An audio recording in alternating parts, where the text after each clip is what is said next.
get sample collected and tested by the laboratory.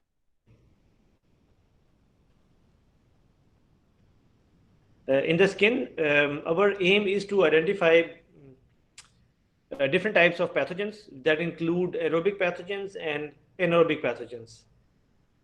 In majority of the samples, you have to collect the swab from the infected area. जो surface पे जख्म है या कोई abscess है उसके ऊपर से आपने स्वाब लेना है. And sometimes you have to aspirate from the deeper wounds. अगर बहुत बड़ा कोई लिम्फ नोड इन्फेक्शन है या स्किन के डीप में चला गया तो आपको in certain instances you have to use needle aspiration to evacuate it. कुछ स्वाब्स को आप जो है वो एनारोबिक ट्रांसपोर्ट जार में ट्रैवल कराएंगे, कुछ को आप ओपन भी करा सकते हैं, but you still have to seal tight it. Majority of the collection जो कि पाकिस्तान में होती हैं, they have a very poor collection strategy and the transportation strategy. So there should be criteria of specimen rejection that is very important. That number one is if there is inappropriate sample transport device, कि अगर उन्होंने जो container है वो बहुत गलत इस्तेमाल किया हुआ है जिसमें स्पेसिमेन को नहीं ट्रांसपोर्ट करना, तो उसमें आप जो सैंपल अगर आपके पास आएगा तो आप उसे रिजेक्ट करेंगे. इफ़ द सैंपल इज़ मिसलेबल्ड और अनलेबल्ड, अगर स्पेसिमेन जो है वो गलत लेबल हुआ है या लेबल हुआ ही नहीं हुआ, तो आप उसको रन नहीं कर सकते, क्योंकि आपको नहीं पता कि वो कहाँ से आया है, किस बंदे का है, उसकी उम्र क्या है या वो किस इलाके का है. You also cannot process dried sample. अगर कोई सैंपल आपके पास आया है और वो स्वाब बिल्कुल ड्राई हो चुका हुआ है और उसमें कोई एक्टिविटी नहीं है, मे बी 2 दिन पहले कलेक्ट किया था, still you can not process them because उसमें से आपकी कोई भी कलेक्शन जो है वो ठीक आपके पास आएगी नहीं.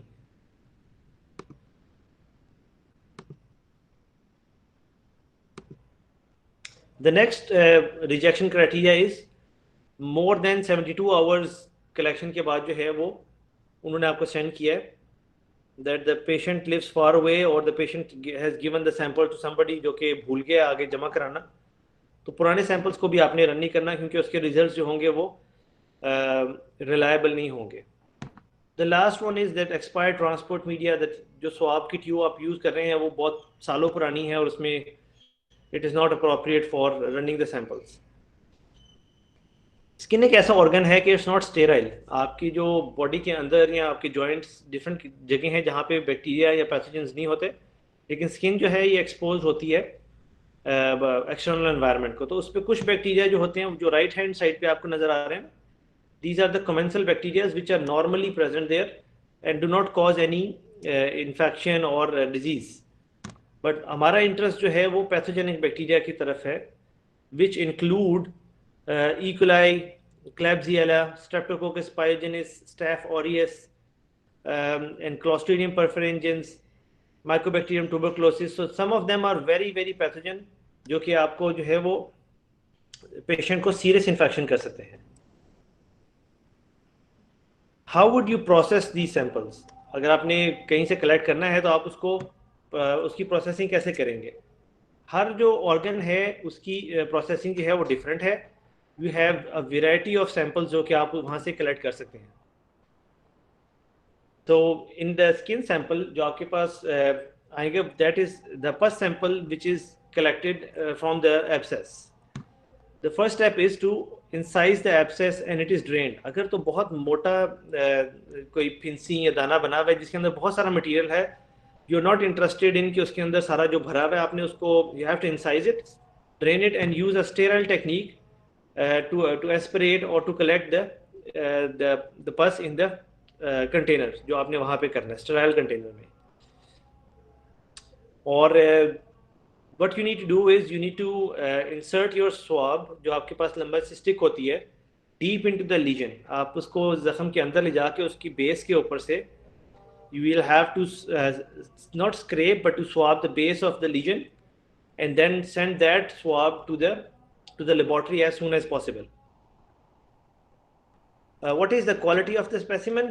That आपका जो स्वाब आपने कलेक्ट किया है उस पर sufficient amount of material लगाओ.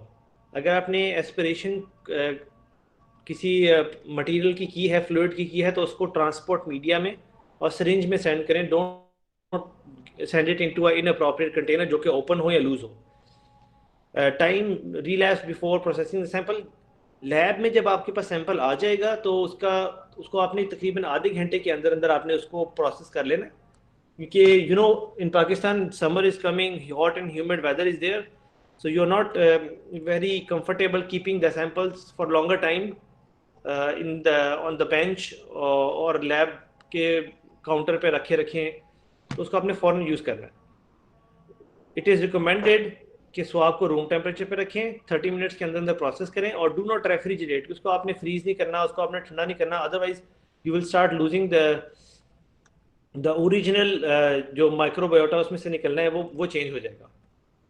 कौन कौन से मीडिया पे आप कर सकते हैं? What are the different options that you have? Currently we have an option of enrichment media जो कि ब्लड एगर हैं, चॉकलेट एगर हैं, and then you have differential media like MacConkey and thioglycollate. और जो कल्चरिंग प्रोसीजर है, you have to streak blood agar plates, chocolate agar plate, MacConkey and thioglycollate broth में भी आप कर देंगे। ये सारा कुछ आपने जब स्टार्ट कर दिया है डे 1 पे, फिर आपने उसकी ग्राम स्टेनिंग भी चेक करनी है, whether it is gram negative और ग्राम पॉजिटिव। उसकी इनिशियल जो डिटेल्स हैं वो आपको पता लग जाएंगी। इसका फ्लो चार्ट अगर आप बनाएं तो it starts with wound and abscess. Perform just touch the swab on to a slide and make a smear out of it. उसको ग्राम स्टेनिंग कर लें और इन चारों चीज़ों के ऊपर आपने उसको स्ट्रीक कर देना है, और within 24 hour you will get the some sort of results कि उसमें क्या नज़र आ रहा है। There are some precautions which are there जो कि पोस्ट स्पेसिमेन प्रोसेसिंग में होता है। Interfering factors are majoritarily the factors जो कि टेस्ट के रिजल्ट्स को ख़राब करते हैं, जिसमें सबसे बड़ा जो फैक्टर है वो है patient is on very strong antibiotic therapy. अगर पेशेंट बहुत हाई डोज में एंटीबायोटिक ले रहा है तो उसका जो है आपको इंटरफेरेंस रिजल्ट मिलेगा। जो results will not be valid, you will see you will may not even get a good growth on the plate. उस सारे सिनेरियो में आप पेशेंट को क्या रिकमेंड करेंगे? You will recommend the patient to skip the overnight dose, कि अगर रात को जो उसने दवाई खानी ना वो एक डोज में एंटीबायोटिक ना खाए और सुबह सैंपल दे और फिर सैंपल दे के दवाई खा ले। इन दैट वे उसके ब्लड में जो हाफ लाइफ है ड्रग की वो गुजर चुकी होगी और आपके सैंपल की कलेक्शन और उसकी प्रोसेसिंग में उसकी जो ओरल एंटीबायोटिक है उसका इंटरफेरेंस नहीं आएगी। The next one is that result reporting में आप जब ग्राम स्टेनिंग करते हैं, when the sample arrive you can perform the gram staining in next 15 minutes, और आप 1 घंटे के अंदर उसका जो है वो इनिशियल रिजल्ट आप दे सकते हैं, डॉक्टर को सेंड कर सकते हैं कि whether the infection is with gram positive bacteria और ग्राम नेगेटिव बैक्टीरिया। तो वो the doctor can basically prescribe the medicine according to the type of the bacteria. And then if it is possible you can also do the isolation of the pathogen, कि आप उसको grow करें और उसको फिर आके कैरेक्टराइज करें। उसमें आपके 2 से 3 दिन लग जाएंगे। लेकिन जो इम्पोर्टेंट बात है वो ये है कि आपने if you streak the plates, आपने ब्लड अगर पे स्वाब को लगाया उस पर कोई ग्रोथ नहीं आई तो आपने उसको नेगेटिव सैंपल कंसिडर नहीं करना। You will have to wait for at least 1 to 2 days culture को रख के फिर आपने उसको आगे से नेगेटिव रिपोर्ट देनी है। बिफोर 24 आवर्स आप उसको नेगेटिव रिजल्ट्स नहीं दे सकते। Additional information is that sometimes there can be a lot of normal microflora जो कि आपके रिजल्ट्स पे ऊपर ग्रो कर सकते हैं, और इन नॉर्मल माइक्रोबायोटा को आपने अवॉइड करने के लिए जो स्किन के ऊपर मैंने आपको लिस्ट दी थी ना राइट साइड पे, उन सारों को ख़त्म करने के लिए ज़रूरी है कि जब आप when you are collecting the sample you should superficially clean the wound with 70% alcohol। क्या आप ऊपर से और साइडों से उसको क्लीन कर लेंगे ताकि नॉर्मल फ्लोरा जो बाकी स्किन के हिस्सों पे हैं वो ना साथ आए, सिर्फ वूंड जो एब्सेस है उसकी बेस के ऊपर से जो इन्फेक्शन है वो वहाँ पे आएगी। Very similar to the skin infection there is another infection that happens in the eyes and the conjunctiva. जो आपका आँख का अंदर वाला हिस्सा होता है that is called as conjunctiva, and in many instances you may have seen के आँख के ऊपर दाने निकल आते हैं और इन्फेक्शन पड़ जाती है।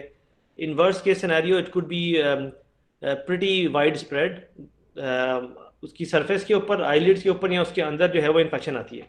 और उस इन्फेक्शन को ट्रीट करने का और उसको उसके सैंपल को ट्रांसपोर्ट करने का क्या तरीका है, that we can study right now.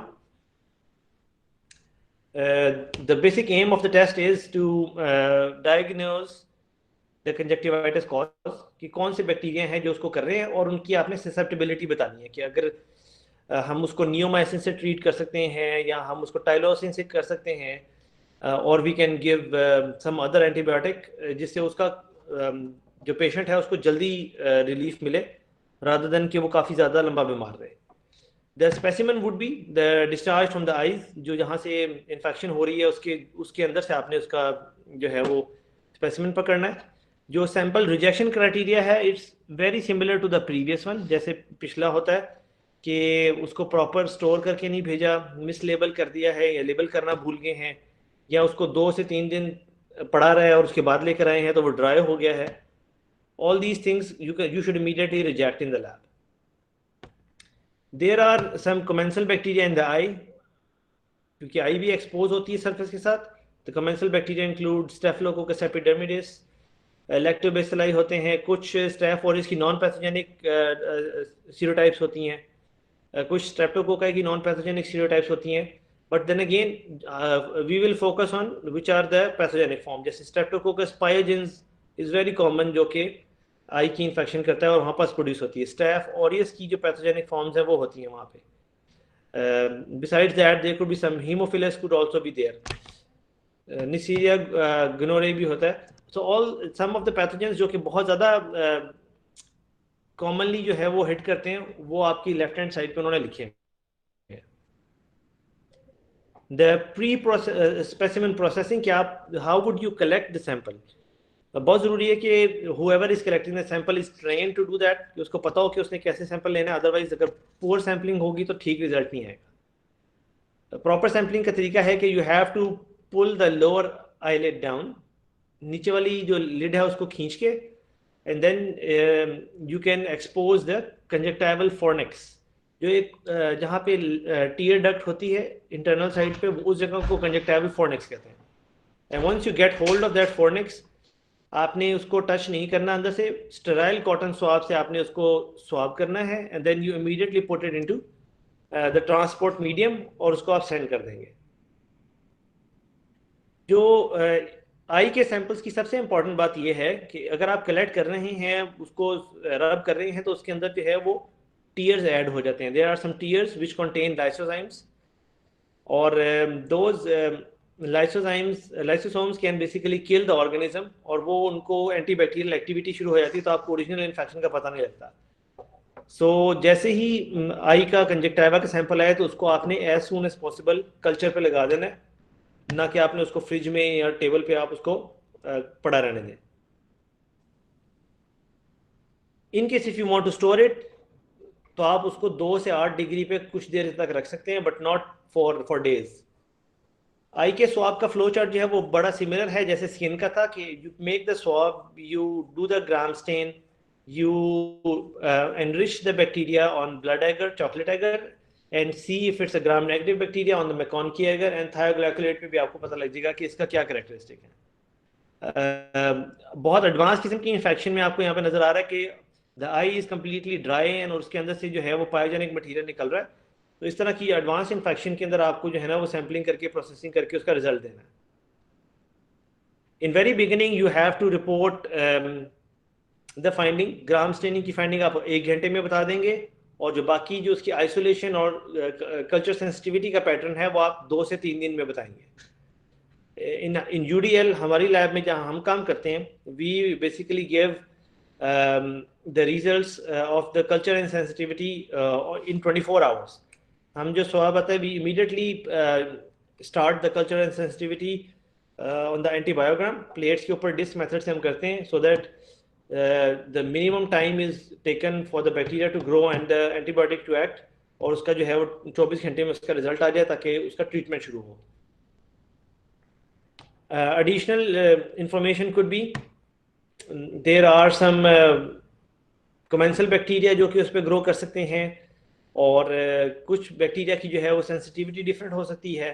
वो डिफरेंट होती है, and some of them can have a specific protozoal disease जिसको एंटीबायोटिक ट्रीट नहीं कर सकती, और उसके लिए आपको, this is called as trachoma, उसके लिए आपको कंजक्टाइवल स्क्रैपिंग करनी पड़ेगी, और माइक्रोस्कोपी की स्लाइड के ऊपर आप देखेंगे, और वहाँ पर आपको जो है ना वो उसकी specific antigen detection system use करके आप बताएंगे कि ये क्लेमीडियल इन्फेक्शन है और ये बैक्टीरियल इन्फेक्शन इटसेल्फ नहीं है.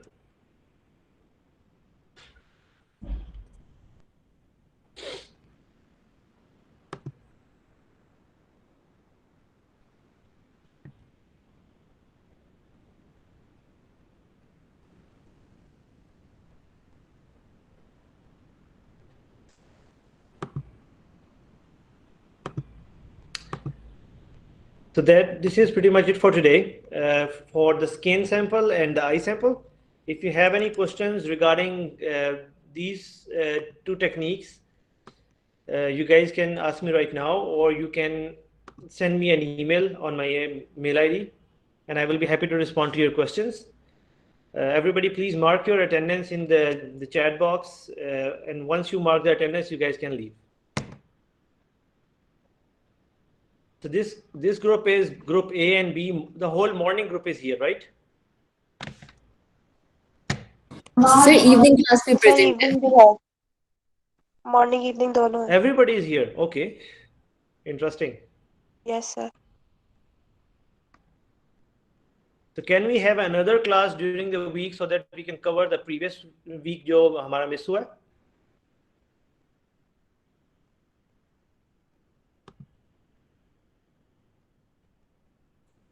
Let's take another class tomorrow at this time. Are you guys available tomorrow at 1?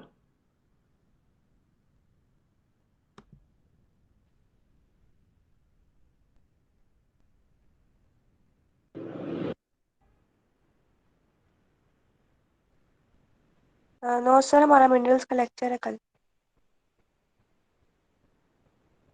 All right, so let's keep it till the next Monday at 1 p.m. and we can maybe do a longer lecture with a little more detail of different techniques, inshallah.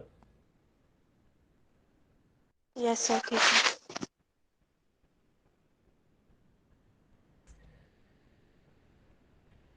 I will email you guys the information जो कि यहाँ पे हमने discuss किया in the recording. Till the CTS logins open and I can upload the lectures on the CTS, I can share you by email. Sir CTS enable Okay. हो गया CTS. CTS open हो गया, उस पर upload हो रहे हैं attendances and lectures. Sir मैंने कल चेक किया था, उसमें नोट्स व्यू का ऑप्शन आ रहा था. परफेक्ट, चलिए मैं देख लेता हूँ, इफ इट इज़ देयर तो मैं आपको डायरेक्ट सेंड कर दूंगा. Okay sir.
All right, I am closing the session. I think everybody has marked their attendance now. If agar koi reh gaya, to please hurry up so that I can close the session and finish the lecture.